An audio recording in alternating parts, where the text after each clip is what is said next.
Whoa.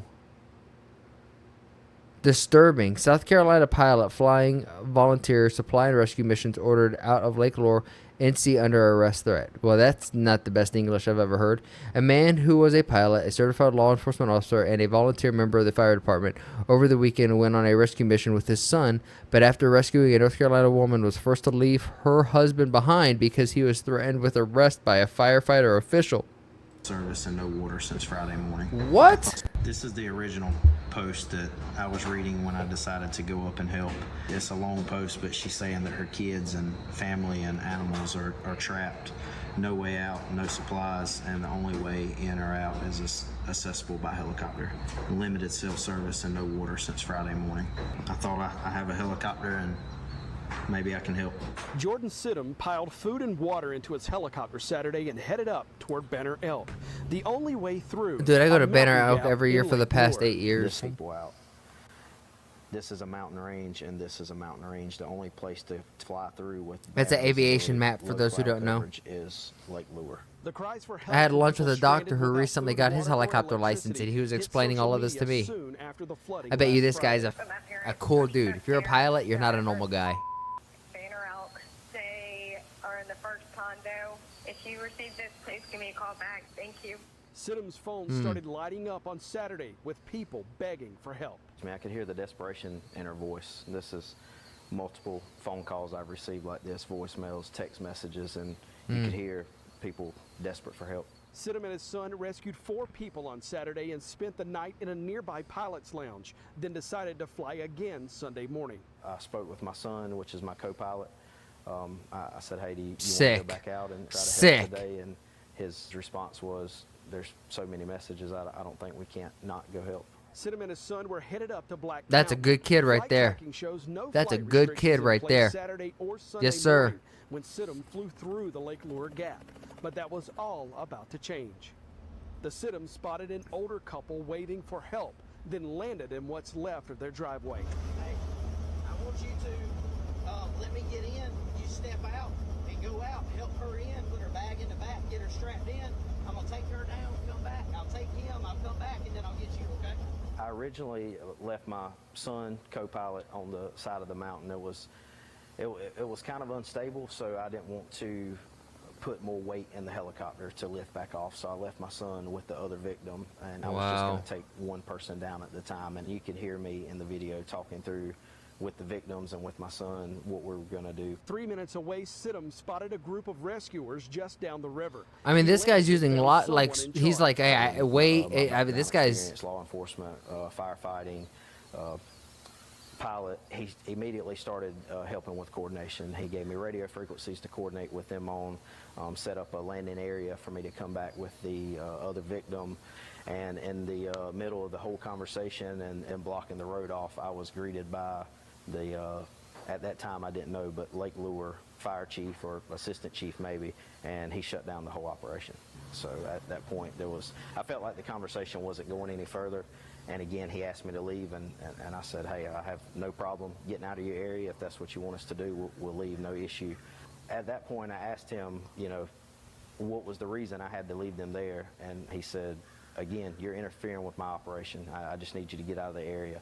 I said, sir, I don't know where you were trained at, but I know how my training is, and I'm not going to leave personnel behind. I'm going back to get my co-pilot. He said, if you turn around and go back up the mountain, you're going to be arrested. I said, well, sir, I'm going back to get my co-pilot. I don't know what to tell you.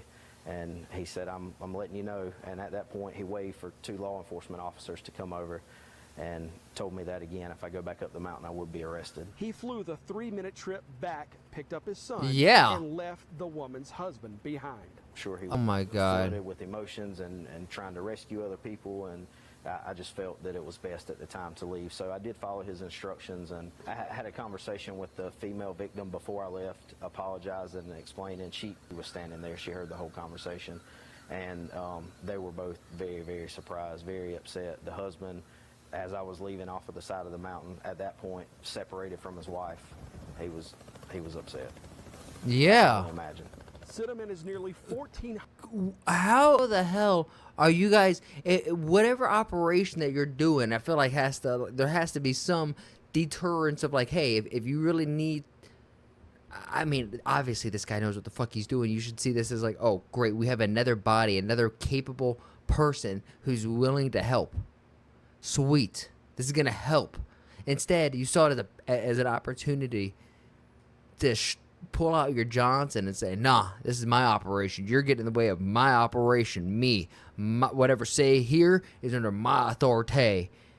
I cannot stand hearing shit like this. 100 flight hours, turned his chopper around. I'm and granted, headed back to South I'm Carolina, ignorant. There's a lot of passing stuff I people don't know waiting for help in along terms the of way. rules, As I was laws, actually leaving regulations, to go but back to get my son. this dude's former law enforcement, former firefighter, or does firefighting volunteer work? I mean,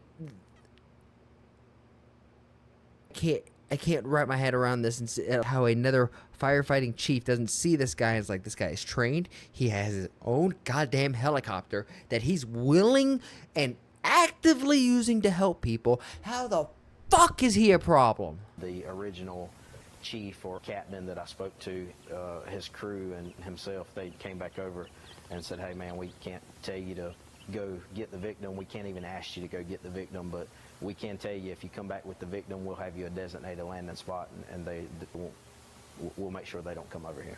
So there was no flight restriction when you went in? That's dope. Flight restriction when I went in. That's dope. The crew was like, what the fuck did our boss just say? Hey, man, hey, come over here. Hey, I'm just saying, if you land over there, we're not saying that we won't be looking, but we're going to say it's safe, and we'll make sure that people aren't looking, if you catch my drift. It went in place 20 or 30 minutes after the confrontation with Mr. You feel like that was coincidental, or do you think that was because of what happened? I don't think it can be coincidental when there has not been one in place the day before doing rescue operations, the night of, the morning of, that took place after our altercation. I think there would have never been a TFR put in place had we not had that conversation. If I had to do it over again, I would have stopped and I would have rescued as many people until they decided they were going to arrest me. That's an American gangster right there. This is an American patriot. I don't know what you guys think of, like, what like an American dad and an American kid are. Please do yourself a favor. Screenshot this, save it in your phone. That's an American dad and an American kid right there. That is fucking sick. Fuck off to the jerk off that was saying, hey, you're getting in front of my operation. You're not respecting my authority. Respectfully, if you go fly and try to save people with your experience, your resources, and your wherewithal, we're going to arrest you because I didn't give you the green light.